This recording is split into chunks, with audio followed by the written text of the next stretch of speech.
जगाच्या मानाने भारतामध्ये औद्योगिकीकरणाला सुरुवात उशिराच झालेली आहे. परंतु जेव्हा ती सुरुवात करण्यात आली त्यावेळेस देशाचे लाडके पंतप्रधान पंडित जवाहरलाल नेहरूंनी म्हटलं होतं की कारखाने जे आहे भारतातले मंदिरं बनतील व त्यांची आपल्याला पूजा करावी लागेल, कारण त्यामध्ये रोजगार मिळतो, उत्पादन मिळते व देशाची आर्थिक वृद्धी होते. व त्याप्रमाणे कारखान्यांना भारतामध्ये सुरुवात झाल्यानंतर आपल्या देशामध्ये प्रथमतः सगळ्यांचं लक्ष कारखान्यातून निघणाऱ्या उत्पादनावर होतं. वाढती लोकसंख्या, औद्योगिकरण व शहरीकरण यामुळे माणसाची गरज वाढतच गेली आहे. उपलब्ध झाले साधनसंपत्ती, पैसा, तंत्रज्ञान व त्याप्रमाणे मिळणारे मनुष्यबळ यामुळे देशामध्ये औद्योगिक क्रांती होत गेली. संपूर्ण भारतातच ही औद्योगिक क्रांती मोठ्या प्रमाणात होत गेली व उत्पादन विविध प्रकारचे उत्पादनं देशामध्ये तयार होत गेले. महाराष्ट्र हा उत्पादनाच्या क्षेत्रामध्ये अग्रेसर राष्ट्र होतं. वाढती मागणी व लोकप्रियता ह्याच्याबरोबर आपण उत्पादनात बिझी होत गेलो. ते होत असताना आपल्या लक्षात प्रदूषण हा विषय आलेला नाही, कारण त्या काळात कारखान्यातून जे पाणी, सांडपाणी किंवा प्रदूषित वायू निघायचे ते हवेत सोडल्या जायचे. त्याचप्रमाणे पाणी हे जमिनीच्या कारखान्याच्या बाजूला गड्डा खोदून किंवा साधी प्रक्रिया करून त्यात सोडलं जायचं. बरेच ठिकाणी हे पाणी नदीमध्ये देखील सोडलं जायचं. काही वेळा ते साठवून ठेवून नदीला भरती असली पावसाळ्यामध्ये की त्यावेळेस सोडून द्यायचा असा विचार केला जायचा व त्याप्रमाणे कारण केलं जायचं. कालांतराने असं लक्षात आलं की या सगळ्या गोष्टींमुळे पाणी प्रदूषण होत चाललं आहे. पाण्याची कमतरता व खाली त्या नदीचं पाणी पिणाऱ्या गावांना प्रदूषणाचा विळखा बसत चाललेला आहे. जागतिक पातळीवर देखील पर्यावरणाचा विचार मोठ्या प्रमाणात होत गेला. वेगवेगळी राष्ट्र एकमेकांना मिळून त्याविषयी चर्चा करायला लागली व हा जागतिक प्रश्न भस्मासूर व्हायच्या आतच त्याला गाडण्यासाठी संयुक्त राष्ट्रसंघाने व देशाने प्रयत्न सुरू केले. महाराष्ट्र सरकारने 1969 सालीच महाराष्ट्र पाणी प्रतिबंध व प्रदूषण नियंत्रण कायदा अस्तित्वात आणला होता व तो देशातील अशा प्रकारचा पहिलाच कायदा होता. त्यानंतर केंद्र सरकारने यावर विचार करून 1974 पाणी प्रदूषण नियंत्रण व निबंध नियंत्रण कायदा 1974 संसदेत पास केला व तो संपूर्ण राज्यामध्ये लागू करण्यात आला. तो लागू करताना जुना महाराष्ट्राचा कायदा जो होता तो 1969चा कायदा रद्द करण्यात आला व त्या जागी केंद्रीय कायद्याने जागा घेतली. आता हा कायदा अस्तित्वात आल्यानंतर त्या कायद्याप्रमाणे सर्व कारखान्यांना संमतीपत्राला अर्ज करणे बंधनकारक झाले. त्याचप्रमाणे संमतीपत्र देताना कारखान्यांना भेट देऊन त्यांचे प्रदूषणाची समस्या तपासून त्यांनी केलेल्या उपाययोजनांचा विचार करून त्याच्यावरती त्यांनी केलेली सूचना लक्षात घेऊन त्यांना संमतीपत्र देण्यास महाराष्ट्र राज्याने सुरुवात केली. महाराष्ट्रात जे कारखाने झाले ते मुंबई विभागात सर्वप्रथम मोठ्या प्रमाणात आले. आपण जे आज ठाणे बेलापूर इंडस्ट्री विभागाची गोष्ट करतोय हा विभाग या ठिकाणी महाराष्ट्र औद्योगिक विकास महामंडळाने स्थापन केला. मुंबईपासून दूर साधारणतः 35 ते 40 किलोमीटर अंतरावर खाडीकिनारी वसलेला हा औद्योगिक पट्टा 20 किलोमीटर बाय 2 किलोमीटरच्या पट्ट्यामध्ये वसलेला आहे. या ठिकाणी औद्योगिक कारखान्यांना शासनाने दिलेल्या सवलतीमुळे बरेच मोठमोठे कारखाने, त्यात मोस्टली रासायनिक कारखाने या ठिकाणी स्थापन झाले व आशिया खंडातली ही सर्वात मोठी कारखाने औद्योगिक वसाहत म्हणून गणल्या गेली. ठाणे बेलापूर इंडस्ट्रियल बेल्टमधला हा जो प्रकल्प आहे हा त्या प्रकारचा एक प्रथमच प्रकल्प म्हणावा लागेल. विचार केला असता जागतिक बँकेचे सहकार्य देखील काही प्रकल्पांना मिळालेलं आहे. या प्रकल्पाला देखील अशीच चर्चा झाली आणि ठाणे बेलापूर इंडस्ट्रीज असोसिएशन जे की एक अत्यंत फॉरवर्ड असोसिएशन होतं, या बाबतीत जागरूक असोसिएशन होतं, त्यांनी पुढाकार घेतला व स्वतः पुढाकार घेऊन केंद्र शासनाला व महाराष्ट्र राज्याला मदत मागितली व आपली भूमिका त्यांनी तसं मांडली की आमचा जो शेअर आहे तो आम्ही द्यायला तयार आहोत. राज्यांनी आणि केंद्राने आम्हाला मदत करावी. आम्ही निश्चित हा प्लांट इथे उभा करून दाखवू व तो व्यवस्थित चालू करून दाखवू.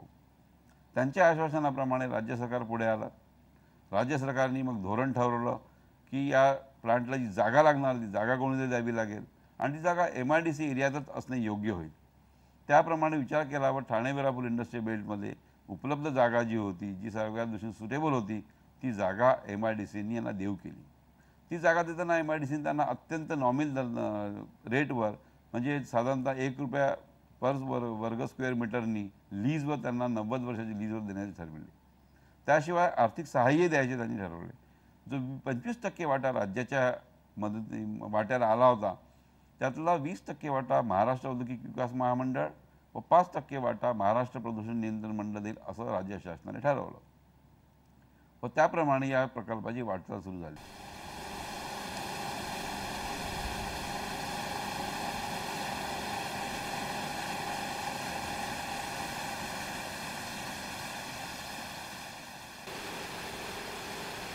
कोणत्याही प्रकारच्या उत्पादन निर्मितीमधून निर्माण होणाऱ्या जलप्रदूषकांची योग्य प्रकारे विल्हेवाट लावण्यासाठी औद्योगिक सांडपाणी प्रक्रिया संयंत्र आवश्यक असतं. ठाणे बेलापूर येथे केंद्र व राज्य शासनाच्या प्रोत्साहनाला प्रतिसाद देणाऱ्या ठाणे बेलापूर औद्योगिक संघटनेचा हा पहिला औद्योगिक सांडपाणी प्रक्रिया केंद्र 1997 साली स्थापन झाला व कार्यान्वित झाला. ह्या संघटनेचे अध्यक्ष श्री SR अय्यर एकूणच या प्रकल्पाच्या स्थापनेविषयी अधिक माहिती देत आहेत.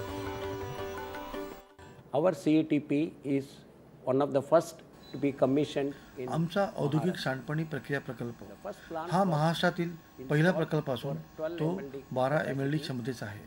with पर्यावरण मंत्रालय, grants महाराष्ट्र प्राधिकरण विभाग व महाराष्ट्र प्रदूषण नियंत्रण मंडळ यांच्या मंजुरीने हा प्रकल्प आम्ही उभा केला. हा प्रकल्प कार्यान्वित करण्यामागे औद्योगिक कारखान्याचे प्रतिनिधी म्हणून, ज्यामध्ये लहान, मध्यम तसेच मोठ्या अशा 600 कारखान्याचा समावेश आहे, तसेच 2200 कारखाने जे सांडपाणी बाहेर फेकत तर नाही, nearly 600 पण त्यांच्या कारखान्यातील घरगुती वापराच्या सांडपाण्याचा यात समावेश आहे. medium, large and small who have effluents which needs to be treated. There are nearly 2200 industries which we term them as associate industries who does not generate industrial effluent, but they will have their domestic and other water flowing into the common effluent treatment plant. Thane Belapur येथील औद्योगिक पट्ट्यांमधील कारखान्यांचे सांडपाणी भूमिगत वाहिनीद्वारे इथं आणलं जातं व त्या प्राथमिक प्रक्रियेच्या सुरुवातीविषयी माहिती देत आहेत त्या प्रक्रिया केंद्राचे एक अधिकारी श्री भरत चासकर. आता आपण या साईट उभा, ही साईट CETPची इनलेट म्हणून समजतं. ही बायोग्रॅव्हिटी मेंटेन केलेली साईट आहे. इथे येणारे सगळे संपमधनं, रबाले संप, सांडपाडा संपमधनं पाणी इथं कलेक्शन केलं जातं आणि इथं आपलं दिसतं हे गोल टाक्यामध्ये संप आहे. त्या संपमध्ये 600 मीटर क्यूब पर आवर्सनी आपण इथे पंपिंग केलं जातं. ह्या पंपिंग नंतर जाणारं पाणी ग्रीड चेंबरमधनं चॅनल थ्रू इक्वलायझेशन टँकमध्ये जातं.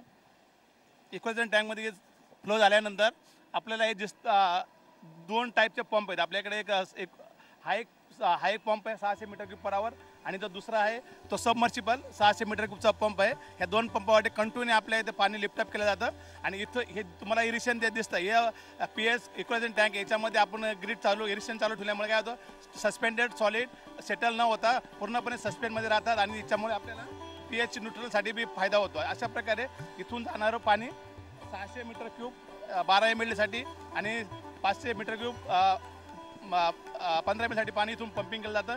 मग इथून पुढे होणारे ट्रीटमेंट प्रोसेस ही वरच्या प्लॅन्ट P60 इथे आपण कार्यरत करीत आहोत. CETP प्रोजेक्टचं महत्त्व असं आहे की या एरियामध्ये जेही कारखाने आहेत त्या सगळ्या कारखान्यांमधलं निघणारं सांडपाणी त्या कारखान्यांनी प्राथमिक प्रक्रिया करून पुढे पाठवायचं असते. आता हे पाठवत असताना कारखान्यांमधून निघणारं सांडपाणी जे आहे त्या सांडपाण्यातनं त्यांनी प्राथमिक स्वरूपाची प्रक्रिया यंत्रणा करायची असते. आता ही यंत्रणा केल्यानंतर त्यामधून निघणारे सांडपाणी आहे ते संपूर्ण ट्रीट झालेलं नसते. त्याला पुढची प्रक्रिया करण्यासाठी मोठ्या प्रमाणामध्ये आणि ॲडव्हान्स टेक्नॉलॉजीचा ट्रीटमेंट प्लांट लागत असतो. तो ट्रीटमेंट प्लांट सगळ्या स्मॉल स्केल इंडस्ट्री आपल्या एरियामध्ये आपल्या प्लॉटमध्ये लावू शकत नाहीत. त्याच्यामुळे त्या सगळ्या इंडस्ट्रीजमधून निघणारं हे सांडपाणी जे आहे ते बंदिस्त पाईपलाईनद्वारे वाहत नेऊन कॉमन इफ्लुएंट ट्रीटमेंट प्लांट म्हणजे एकत्रित सांडपाणी प्रक्रिया यंत्रणेला नेल्या जातं. स्मॉल स्केल इंडस्ट्रीज जे आहेत त्यांचं प्राथमिक प्रक्रिया केलेलं सांडपाणी असतं आणि मोठ्या आणि मध्यम स्वरूपाचे जे कारखाने आहेत त्यांच्यामधून निघणारं सांडपाणी हे संपूर्ण प्रक्रिया केलेलं असते आणि हे एकत्रित केलेलं सांडपाणी इनलेटच्या स्वरूपामध्ये प्रायमरी चेंबरच्या तिथे येतं. इक्विलायझेशन या पूर्व प्राथमिक प्रक्रियेनंतर पुढील प्राथमिक प्रक्रिया इनलेट चेंबर याविषयी माहिती देत आहेत या प्रक्रियेचे एक अधिकारी श्री राजन दिवाडकर. हा जो पाईप दिसतो इथे, ह्या पाईपामधून आपलं इनलेटचे जे पाणी जे इंडस्ट्रीमधून आलेले ते संपमधून पुढे ह्या पाईपातून इनलेट चेंबरला जाते. इनलेट चेंबरमधून स्लोली तिकडे आपलं डोजिंग दिलं जातं आणि ते डोजिंग ह्या फ्लॅश मिक्सरमध्ये एफ्लुएंट आणि डोजिंग मिक्स करायला फ्लॅश मिक्सर आहे. ह्या फ्लॅश मिक्सरमधून एफ्लुएंट हे जे लाल तुम्हाला पाईपलाईन दिसते, ह्या पाईपलाईनमधून सरळ ह्या फ्लॉक्युलेटर टँकला जाते. फ्लॉक्युलेटर म्हणजे प्रायमरी क्लॅरिफायर म्हणतात त्याला. आणि ही फ्लॉक्युलेटरला इथे सेडिमेंटेशन प्रोसेस आहे. आपलं सस्पेंडेड सॉलिड्स वगैरे सेटल व्हायला इथे हा प्रोसेस दिलं जातं. फ्लॅश मिक्सरमधून जे पाणी डोजिंग दिल्यानंतर जे इथे येते, इथे सस्पेंडेड सॉलिड्स वगैरे सेटल केलं जातं. हा प्रक्रिया इथे ह्या टँकमध्ये दिलं जातं. आणि ह्याच्यात जे स्लज आहे, जे आम्ही सॉलिड म्हणतो, ते सॉलिड कंटेंट्स ह्याच्यामध्ये खाली सेटल होतात. आणि जे प्युअर पाणी आहे, म्हणजे जे आपण सेकंडरी क्लॅरिफायरला जे एरिएशन मिक्सरला जे आपण पाठवतो आहे, ते पाणी ओव्हरफ्लो होऊन ह्या लॉन्डरमधून सेकंडरी ट्रीटमेंटला पुढे जाते. हे मध्ये गोल जे आहे हे ह्याच्यात काय ओव्हरफ्लो झालं नाही पाहिजे. म्हणजे तिथे ॲक्च्युली सेटलमेंट आहे. तिथून जे सॉलिड असतात ते सॉलिड सगळे पार्टिकल्स खाली सेटल होतात आणि ते दुसऱ्या ह्याच्यामधून थिकनरला वगैरे जातात. आणि जे वरची जे फक्त पाणी जे आहे फिल्टर्ड पाणी, ते पाणी सेकंडरी ट्रीटमेंटसाठी इथून लॉन्डरमधून पाईपलाईनमधून सेकंडरी एरिएशन टँकला जातं. हीच पाणी आपण त्याला हे करायला ॲक्टिव्ह करायला हे करतो. हीच पाणी घेऊन त्याचा थ्रो करतो परत.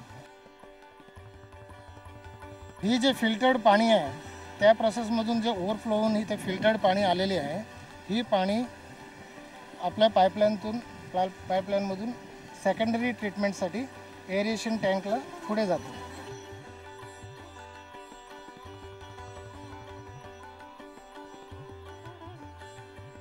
ते समोर तुम्हाला जे टाकी दिसते ते पण अजून एक आपल्या ह्याच्यासारखीच अजून 15 mLचं 15 मिलियन लिटर्स 15 दशलक्ष लिटर आपण कॅपॅसिटी वाढवलेली आहे. आणि त्या ह्याचं तो प्रोजेक्टचं त्याचं प्लॅनचं 15 mLचं तो क्लॅरिफायर आहे.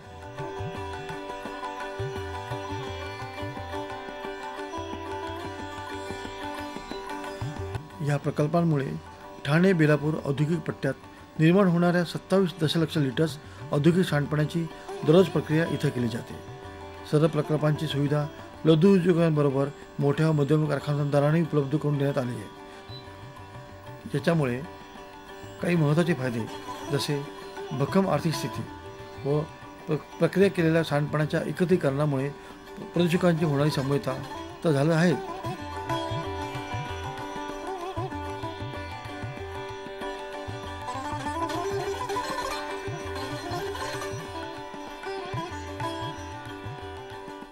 हे जे जारमध्ये तुम्ही जे पाणी बघतात, हे पाणीचं ऑलरेडी प्रायमरी प्रोसेस झालेलं आहे.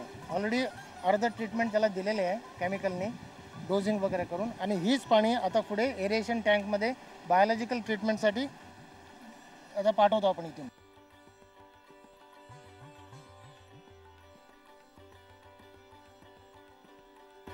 हे थिकनर आहे. आम्ही तुम्हाला फ्लॉक्युलेटरमध्ये सांगितलेलं आहे की थिकनर जे सॉलिड जे सेटल होते खाली त्या पाईपातून इथे ह्या थिकनरमध्ये येतं आणि इथून ते पुढे आपण ह्याला ट्रीटमेंट देऊन डिकॅन्टरला पाठवतो. डिकॅन्टरमधून सॉलिड होऊन त्याचं मॉइश्चर कंटेंट कमी होतं आणि ते नंतर आपण ड्रायिंग बेडवर घेऊन तिथून ड्राय करून टोटल ते सेफ लँड फिलिंगला पाठवतो. सर्वप्रथम यामध्ये स्क्रीन आणि ग्रीड लावली असते, ज्याच्यामध्ये खड्यांचा पाक किंवा जे गोटे किंवा जे अनरिक्वायर्ड मटेरियल असतात ते तिथे स्क्रीन करून सांडपाणी पुढे पाठवलं जातं. सांडपाण्यातील विषारीपणा कमी करून सांडपाणी प्रक्रियेत पारदर्शकता आणण्यासाठी आधुनिक तंत्रज्ञानाचाही अवलंब ह्या संयंत्रामध्ये केला जातो. यापूर्वी आपण जे पाहिलं ते प्रायमरी प्रोसेसबद्दल होतं, त्याच्यामध्ये आपण केमिकल एजंट्स यूज करतो सेटलिंगसाठी. ते आपण पाहिलं ते प्रायमरी प्रोसेस. ओके. आणि आपण आता पुढच्या टाईमला जाणार आहोत ते सेकंडरी प्रोसेससाठी. सेकंडरी प्रोसेसमध्ये आपल्याकडे एरोबिक प्रोसेस होते, त्याच्यामध्ये आपण बॅक्टेरियाचा वापर करतो ऑर्गॅनिक मॅटर डिग्रेड करण्यासाठी. जो आपण पाहू शकता या कॉम्प्युटरवर पाहू शकता, त्याचे इमेजेस आहेत काही, ते आपण या कॉम्प्युटरवर पाहू शकता. ह्या काही इमेजेस आहेत. हे बॅक्टेरिया जो ऑर्गॅनिक मॅटर त्या पाण्यामध्ये असतो त्याला डिग्रेड करतो, त्याला खातो आणि त्याच्या पुढे प्रक्रिया करून त्याचं कॉम्प्लेक्स फॉर्मपासून सिंपल फॉर्ममध्ये कन्वर्ट करतो, जेणेकरून जो COD मॅटर आहे आपला तो रिड्यूस होऊन तो कमी होतो. There are monitoring by MPCB and also guidance. आमच्या सामूहिक सांडपाणी प्रकल्पाची महाराष्ट्र प्रदूषण नियंत्रण मंडळाद्वारे वेळोवेळी पाहणी केली जाते व मार्गदर्शन मिळतं. या सामूहिक सांडपाणी प्रक्रिया केंद्रामध्ये अधिकाधिक सुधारणांविषयी कार्यक्रम आम्ही राबवतो. आम्ही सामूहिक सांडपाणी प्रक्रियाविषयी कार्य करतोच, पण आमचा मुख्य कल पर्यावरणाविषयी अधिक जागरूक राहून त्या बाबींकडे लक्ष देणे हा आहे. अशा ह्या सामूहिक सांडपाणी प्रक्रियेच्या एका महत्त्वाच्या टप्प्याची देखरेख ज्या नियंत्रण कक्षाद्वारे केली जाते त्याविषयी माहिती देत आहेत श्री राजन दिवाडकर. हे तुम्ही आता बघतायत हे एक प्लांट ऑटोमेशनचं एक पार्ट आहे. त्याला minute panel, central control panel म्हणतो. इथे सुपरवायझर सगळे बसलेले असतात, प्लांट सुपरवायझर्स. त्यांच्यासमोर हा panel complete total minute diagram उभा केलेला आहे आम्ही. आणि ह्याच्यात जर कुठलेही मेकॅनिकल इक्विपमेंट जे प्लांटमध्ये इन्स्टॉल केलेले आहे ते बंद पडले, काय नाही तर चालू आहे, काय बघायचं ऑपरेटरला, काही इंडिकेशन द्यायचे आहे, ते सगळे ह्या पॅनलमध्ये इन्कॉर्पोरेट केलेले आहे. त्यामुळे कुठलेही इक्विपमेंट बंद पडलं एमर्जन्सीमुळे या कुठल्याही कारणामुळे तर ऑपरेटरला इमिडिएटली ते बघायला मिळतं आणि ते इमिडिएटली जाऊन त्याचं ॲक्शन घेऊन ते ऑपरेशनल कंडिशनमध्ये आणतात. त्याच्यासाठी हा कंट्रोल पॅनल एक इम्पॉर्टंट हे आहे ह्या प्लॅनला. नवी मुंबई येथील प्रादेशिक अधिकारी श्री भारत इमारते आपल्याला अधिक माहिती देत आहेत. प्रत्येकाने आपापलं सहकार्य करायचं ठरवलं, आपापला भाग घ्यायचं ठरवलं. त्याप्रमाणे MIDCने या संपूर्ण विभागामध्ये अंतर्गत पाईपलाईन टाकून दिली, ज्याद्वारे हे सांडपाणी कारखान्यातून वाहत जाऊन CETPला येऊन मिळेल. MIDCतर्फे सांडपाणी वाहून नेण्याची ही प्रक्रिया पाईपलाईनची पूर्ण करण्याची त्यांनी हमी दिली. कुठलाही प्रकल्प म्हटला तर त्यात संचालक मंडळ, कर्मचारी वर्ग हा आलाच.